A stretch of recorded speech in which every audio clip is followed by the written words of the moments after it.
Rumble Purpose is an organisation helping men overcome mental health issues through running and socialising. At the core of what we do, we believe that every man needs a space to be themselves. One phrase that we like to say is, we are not professional counsellors, but we're professional listeners. Hi, my name's Donelle Grant and I'm the heart behind the Brave Project. The Brave Project is the UK's first suicide prevention and wellbeing service for young, Black, Asian and minority ethnic young men and their families. I set up the Brave Project because of the unwavering statistics that young Black men in particular are least likely to access support for their mental health and at a high risk of suicide. When I found that out, as well as being the mum to two young Black men, I knew that I needed to be that change maker. I needed to be the one that would break the stigma and break the barriers and provide access to better mental health support. Not just better mental health support, but culturally appropriate representation when it comes to seeking support. That's what I needed to do, and that's why I decided to set up the Brave Project.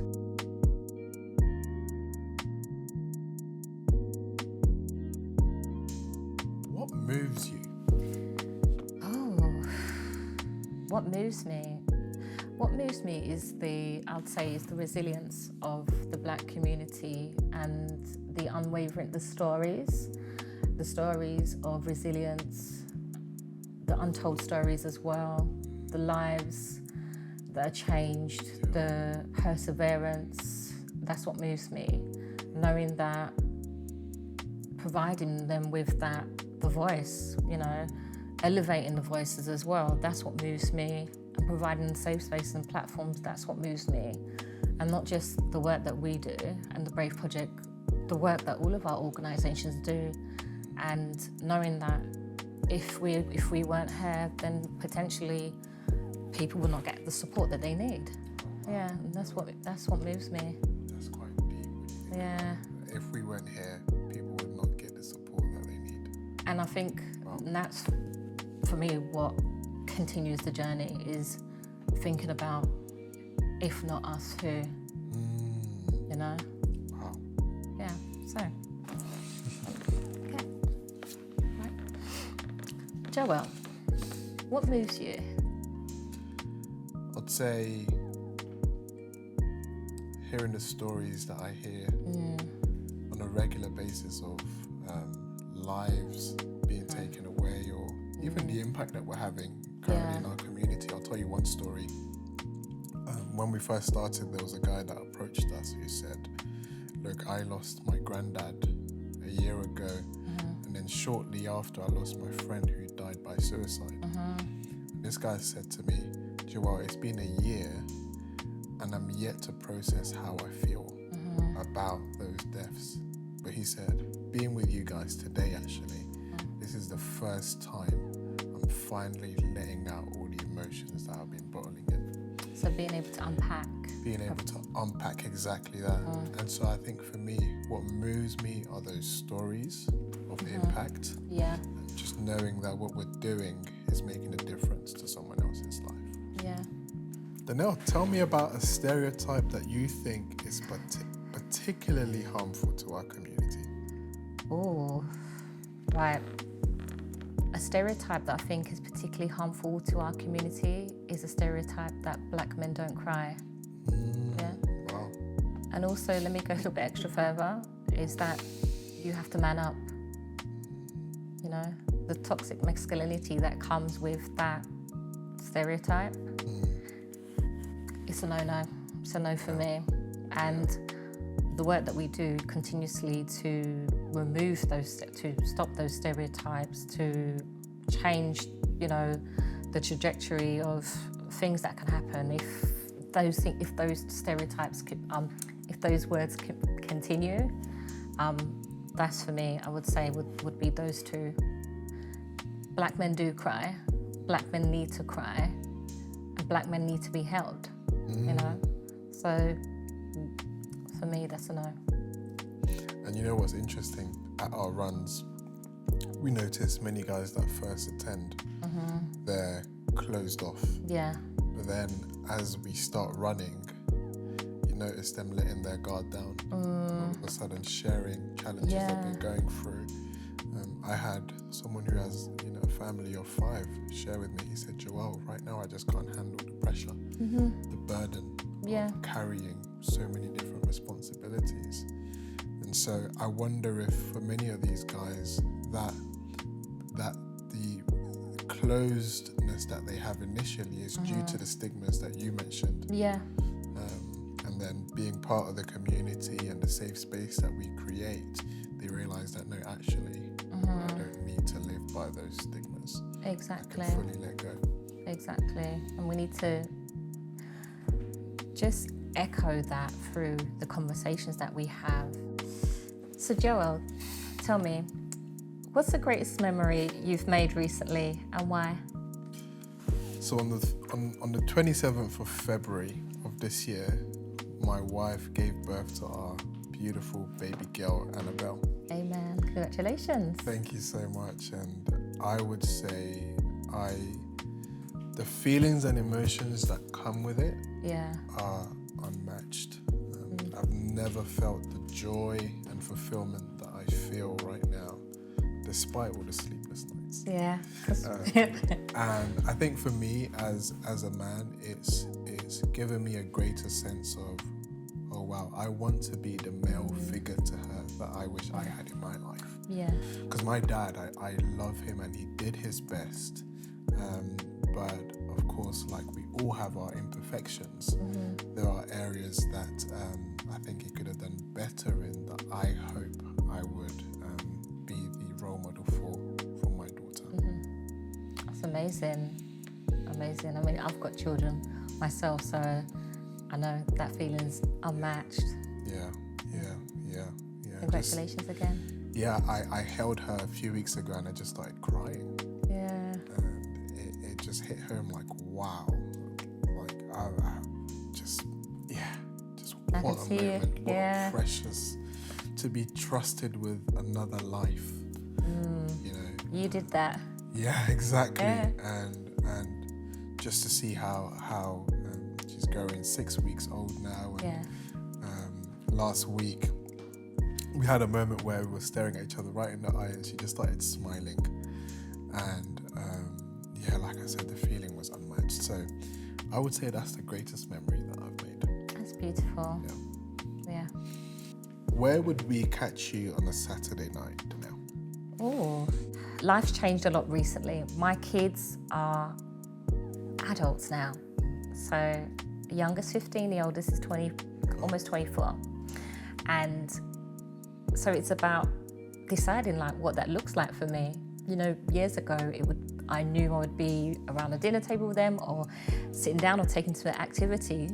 Now I could be planning stuff for them and then they've already made their plans. So it's very unplanned, very sporadic, but I enjoy that, the uncertainty, but also the excitement that comes with, okay, so what are we going to do today? Yeah. Wow. And it's you can never plan for that as a parent.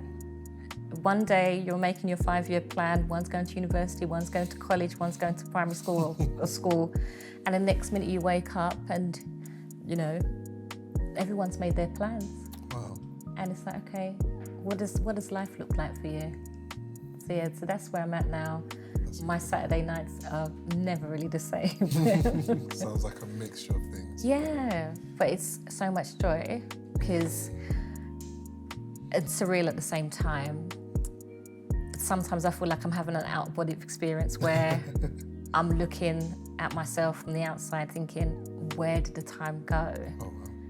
I feel like I still look the same as I did probably when I had my children many years ago. So physically I haven't changed, but mentally I have to catch up, and the children have changed because they are now young adults. They are now moving along, progressing, and so that's what Saturdays come with, change. Good to hear it's filled with joy. Yeah, it's so much joy. So Joelle, tell me, what is something truly unique about Run with Purpose?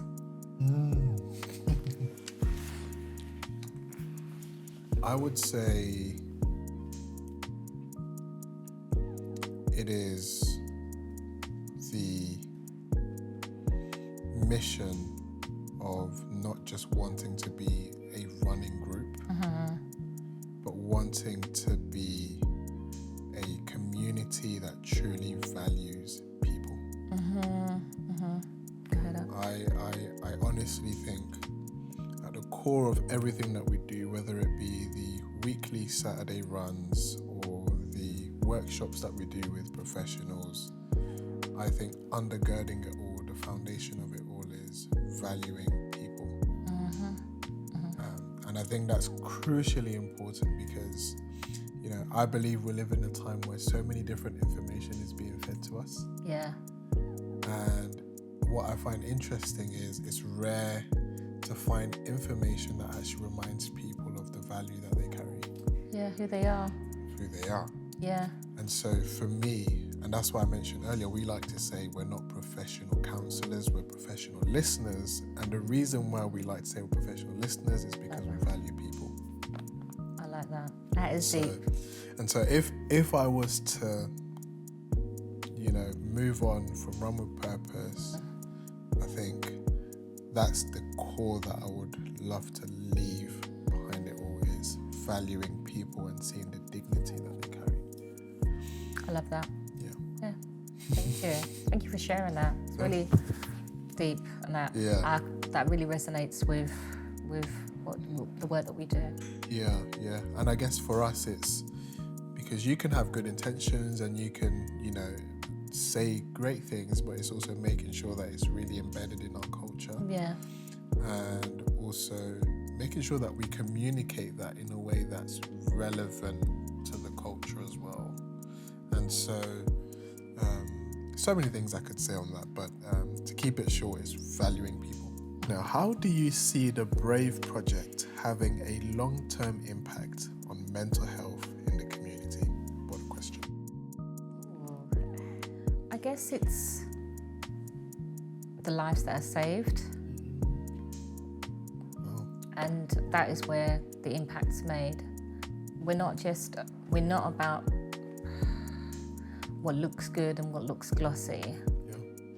Like you said earlier, you know, it's about being a professional listener. We provide representation, culturally appropriate representation through our workshops, through our community events, through our digital therapy work that we do. Oh. Joelle, what does movement mean to you? I think I'll start off with talking about what movement is not, in my opinion. I think many people, at least in the running community, they see movement as, hey, it's about getting the best time on a run. But actually, I want to simplify it to say that movement is going at any pace towards a specific goal or purpose.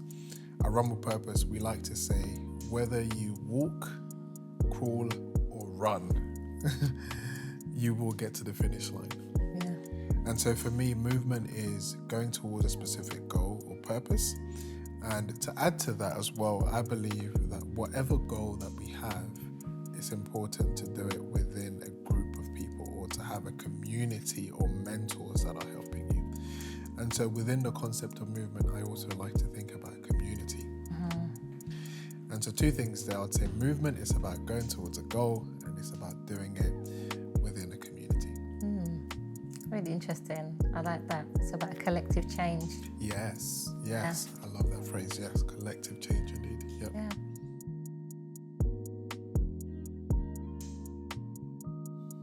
Your favorite way of moving your body and why?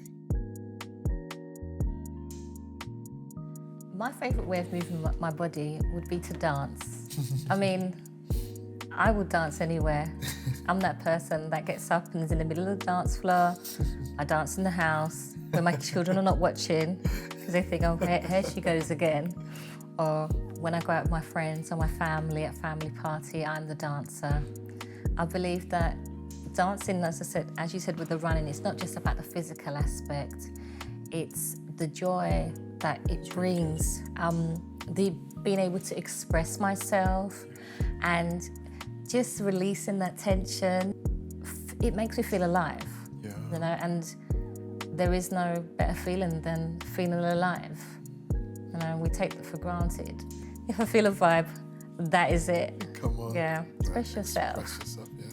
I like this one. It's good. Joelle, how do you keep yourself moving?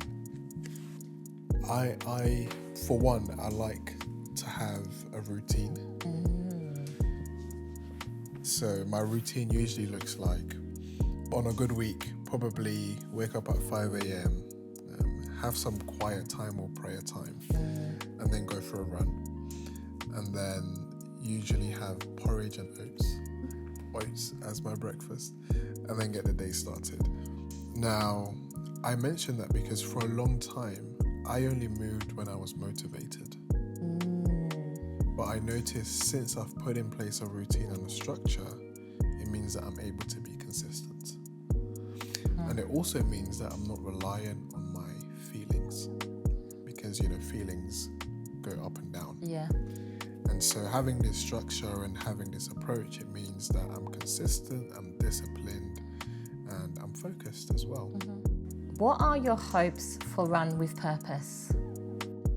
So I like to imagine Run with Purpose one day being able to host something similar to the London Marathon. I like that. Where thousands of men are running together, having conversations and encouraging each other. It's powerful. That's what I like to imagine as, you know, yes, we've got it. But then the second thing, I also imagine us having chapters around the UK and around the world where a guy can attend and just, hey, you know, I just want to save space to run and have conversations. There is no pressure. There's never any pressure at all to open up. It's just, hey, yeah, I just want a group of people to run with. So I would say those two things. One, hosting a massive event of thousands of guys running together, and then two, chapters all around the world. I love that. I already see that. Literally, as you're saying it, I'm visualizing the Run with Purpose, you know, like the marathon style, and setting up hubs in different cities in the UK. Yeah. Yeah. It's already done. Thank you. Wow, come on.